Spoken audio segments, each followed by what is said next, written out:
कहानी की शुरुआत 2007 के आखिरी महीने से होती है। इराक की जंग अपने अंतिम मोड़ पर थी। अमेरिका के प्रेसिडेंट बुश ने खुद जीत की घोषणा कर दी थी और वहां नए सिरे से रिकंस्ट्रक्शन प्रोजेक्ट का काम शुरू हो चुका था। इसी दौरान मैथ्यूज और उसका दोस्त इजाक को एक खास मिशन के लिए भेजा गया। ईरान के वीराने में एक पाइपलाइन साइट पे, जहां पहले से काम कर रहे सभी अमेरिकन वर्कर्स को मार दिया गया था। अब उनका मकसद सिर्फ एक था, नए इंजीनियर्स पहुंचने से पहले असली अटैकर्स का पता लगाना। दोनों जवान अपनी पोजीशन लेते हैं, कुछ झाड़ी और पत्थरों के पीछे छुपकर तेजी से तपते सूरज के नीचे पूरी साइट पर आंखों से नजर बनाए रखते हैं। लेकिन 20 घंटे बीत जाते हैं बिना किसी हरकत के। मैथ्यूज का पेशेंस टूटने लगता है। उसे लगता है कि यहाँ अब कोई भी ईरानी मिलिटेंट बचा ही नहीं। हर तरफ बिखरी हुई लाशें हैं। इस बात की तरफ इशारा कर रही थी ये कोई ट्रेन टीम का काम है जो अपना मिशन पूरा करके चली गई। पर आइजैक कुछ और सोचता है। उसके मुताबिक साइट पर किसी बड़े ग्रुप के चलने का कोई निशान नहीं मिले। हर वर्कर को सिर पर गोली मारकर ख़त्म किया गया है। इतनी एक्यूरेसी सिर्फ एक ही इंसान रख सकता है, जुबा, एक मशहूर इराकी स्नाइपर जिसका नाम ही काफ़ी है डर फैलाने के लिए। वक्त बीतता जा रहा था लेकिन स्टिल कोई मोमेंट नहीं थी। मैथ्यूज के चेहरे पर चिड़चिड़ाहट साफ दिखने लगी। उसने आइजैक से कहा, मुझे लगता है यहाँ कोई है ही नहीं। ये सब किसी ट्रेन ग्रुप का काम लगता है जो अपना काम पूरा करके निकल गया। लेकिन आइजैक ने खामनी जवाब दिया, अगर कोई ग्रुप होता तो यहाँ कुछ तो निशान मिलते, फुटप्रिंट, टायर के मार्क्स, कुछ तो। पर सबको सिर पे गोली लगी है। मुझे लगता है ये जुबा का काम है। मैथ्यूज हंस के बोला, एक आदमी 30 लोगों को 30 सेकंड में कैसे मार सकता है? पर अंदर ही अंदर उसके शब्दों में बहुत ही डाउट था। बेचैन होकर मैथ्यूज फाइनली डिसाइड करता है कि वो खुद साइट का क्लोजर इंस्पेक्शन करेगा। जाते वक्त वो आइजैक से कहता है, मुझे कवर देना। आइजैक उसे रोकता है, स्कोप ठीक से दिखाई नहीं दे रहा। मैथ्यूज हल्का सा हंस के बोलता है, इतने टाइम से ख़राब स्कोप लेकर घूम रहा है तू। आइजैक थोड़ा इमोशनल हो जाता है। ये स्कोप मेरे एक दोस्त का था जो अभी मर चुका है। मैथ्यूज लाश के बीच जाके सब कुछ ऑब्जर्व करता है और विक्टिम के सिर पे ही गोली थी, बिना एक भी गलती के। ये देखकर उसका शक और गहरा हो जाता है। वो साइड पे बिल्कुल बीच जाकर बुलेट डायरेक्शन एनालाइज करने लगता है। इसहाक उसे बार बार वार्न करता है, वापस आ जा, ये सेफ नहीं है। अचानक एक गोली की आवाज़ आई और मैथ्यूज पेट में बड़े दर्द के साथ ज़मीन पर गिर गया। अपने दोस्त को बचाने के लिए बेचैन आइजैक जल्दी जल्दी दौड़कर उसके पास जाने लगा, लेकिन उसकी टांग में भी गोली लग गई।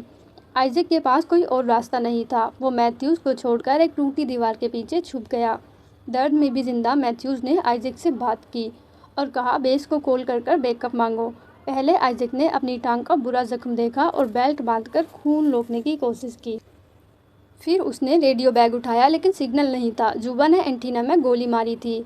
मैथ्यूज ने दोबारा बात की, स्नाइपर को ढूंढो, मैं निशाना लगाता हूँ। आइजैक ने बताया कि कोई हरकत से जुबा दोबारा गोली चला सकता है, लेकिन मैथ्यूज ने सुना नहीं। आइजैक ने चाकू से दीवार में छेद बनाया ताकि स्कोप डाल सके, लेकिन गिरते पत्थरों से उसके हाथ पर चोट लग गई। मैथ्यूज ने रिफिल पकड़ने की कोशिश की, लेकिन खून बहने से बेहोश हो गया। आइजैक ने अपने दोस्त जैसा हाल नहीं होने देना चाहा, तो ब्लेड से अपनी टांग की गोली निकाली। फिर जख्म बांधकर वो बेहोश हो गया। कुछ देर बाद आइजैक एक अजीब आवाज़ से उठा। ईयरपीस से आई। एक ऑफिसर बेस से बात कर रहा था और आइजैक ने तुरंत हाल बताया। मेडिकल सामान की गुहार लगाई, लेकिन ऑफिसर के अजीब सवाल ये कहने की, अपनी एग्जैक्ट जगह बताओ या हवा में गोली चला दो ताकि हेलीकॉप्टर सही जगह सामान फेंके। उसे शक हुआ, ये प्रोटोकॉल के खिलाफ था। और जब आइजैक ने ध्यान दिया तो ऑफिसर का एजेंट अमेरिकन नहीं था, ये जुबा था जिसने रेडियो हैक कर लिया था जाल बिछाने के लिए। आइजैक उसके झांसे में नहीं आया और उसे बोल दिया, लेकिन जुबा बंद करने के बजाय सवाल पूछने लगा। कहता था कि वो आइजैक को जानना चाहता है। आइजैक ने रेडियो दोबारा ट्राई किया, लेकिन काम नहीं किया। जुबा अपने बेकार सवालों में लगा रहा और जब आइजैक ने बात नहीं की तो जुबा ने धमकी दी कि वो मैथ्यूज को दोबारा गोली मारेगा, जो शायद अभी भी जिंदा था। आइजैक ने थोड़ी देर बात करने को मान लिया। जुबा से कहा, पहले तुम बताओ। इस बीच उसने मिट्टी में साइट का नक्शा बनाया, गोली का रास्ता समझना और स्नाइपर की जगह ढूंढने लगा। जुबा ने कहा, मैं एक आम इराकी हूँ, अपना देश बचाना चाहता हूँ। और आइजैक से उसके परिवार के बारे में पूछा। आइजैक ने कहा, यह पर्सनल है। फिर आइजैक ने जुबा का मजाक उड़ाया, तुम उन लोगों को मार रहे हो जो देश को बेहतर बनाने आए हैं, स्कूल, पाइपलाइन और चीज़ें जो लोकल इकोनॉमी बढ़ाएंगी। जुबा हंस पड़ा और बोला, यहाँ का पैसा अमेरिका भेज दिया जाएगा। जुबा सवाल करता रहा, लेकिन आइजैक अपनी कोई पर्सनल बात नहीं बताता, जिससे जुबा ने दोबारा मैथ्यूज़ को गोली मारने की धमकी दी। आइजैक को अब यकीन नहीं था। जुबा ने अपने आप को खतरनाक साबित करने के लिए स्कोप के पहले मालिक का नाम बताया और मैथ्यूज़ को मजाक वाली बात दोहराई, मतलब वो उनकी बातें शुरू से सुन रहा था। आइजैक ने स्कोप से देखा कि एक मरे हुए आदमी के पास रेडियो है। उसने लाश को दीवार तक खींच लिया, लेकिन लकड़ी से भी भरी रेडियो तक नहीं पहुंच सका बिना खुद को दिखाए। फिर उसने बोतल से पानी पीने की कोशिश की, लेकिन वो छेद हुआ था। जुबा ने जानबूझकर किया था। जुबा ने माना कि उसने कोई गोली नहीं छोड़ी।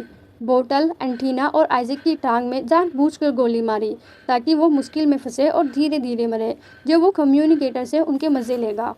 आइजैक ने अपनी टांग से निकाली गोली देखी, चुपके से सवाल करके जुबा के हथियार का मॉडल समझा और उसे टेररिस्ट कहा। जुबा हंसकर बोला, अमेरिकन ही गैर कानूनी तौर से विदेश में हथियार लेके लोग मारते हैं। आइजैक ने और हिसाब लगाया, स्कोप से देखा और समझा कि जुबा कचरे के बड़े ढेर के नीचे छुपा है। इतने बुरे हालात में और गर्मी में ये आदमी सच में प्रोफेशनल था। जुबा ने मशहूर स्नाइपर होने से इनकार किया, कहा वो आम इराकी है। आइजैक ने उसके एसेंट से अंदाज़ा लगाया कि शायद वो पहले यूएस आर्मी ऑफिसर था जिसने धोखा दिया, लेकिन जुबा ने ये भी टाल दिया। बोला, मैं सिर्फ उन्हें मारता हूँ जो मुझ पर हमला पहले करें।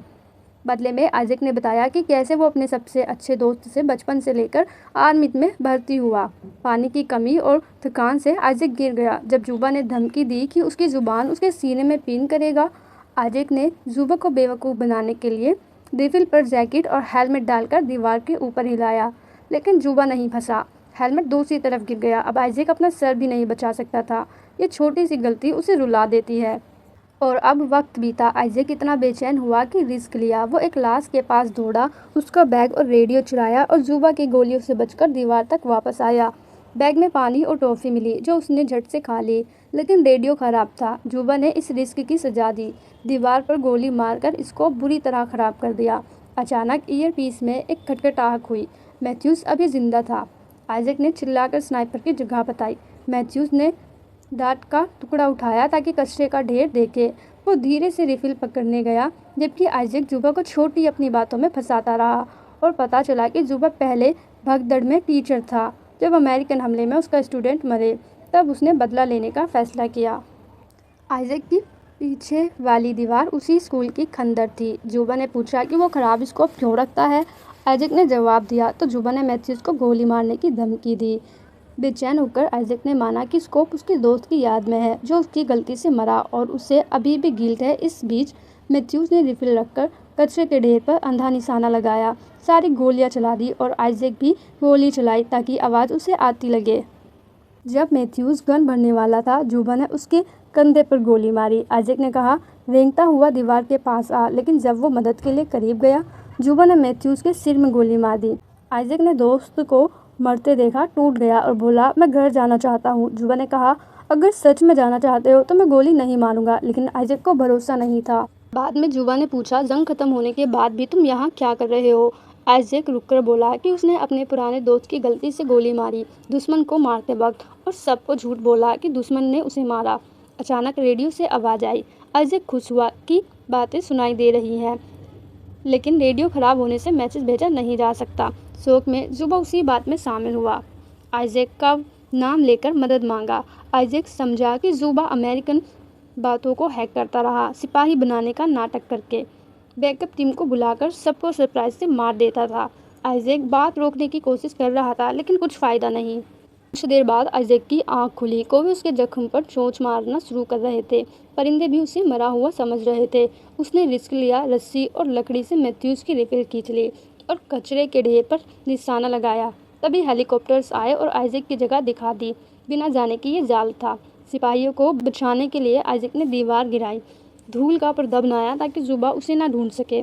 उसने कचरे के ढेर पर गोलियां चलाई, बिना जाने निशाना लगा या नहीं।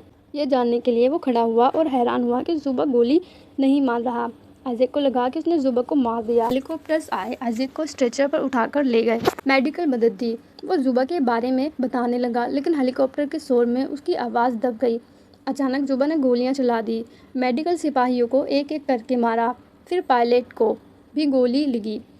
हेलीकॉप्टर क्रैश हो गया। आइजैक तुरंत मर गया और जुबा ने अपना वादा पूरा किया। टेक्निकली आइजैक को गोली नहीं लगी थी। फिर जुबा ने यूएसए के लाइन्स हैक किया, अमेरिकन सिपाही बनने का नाटक किया और अगले शिकार के लिए जाल बिछाया।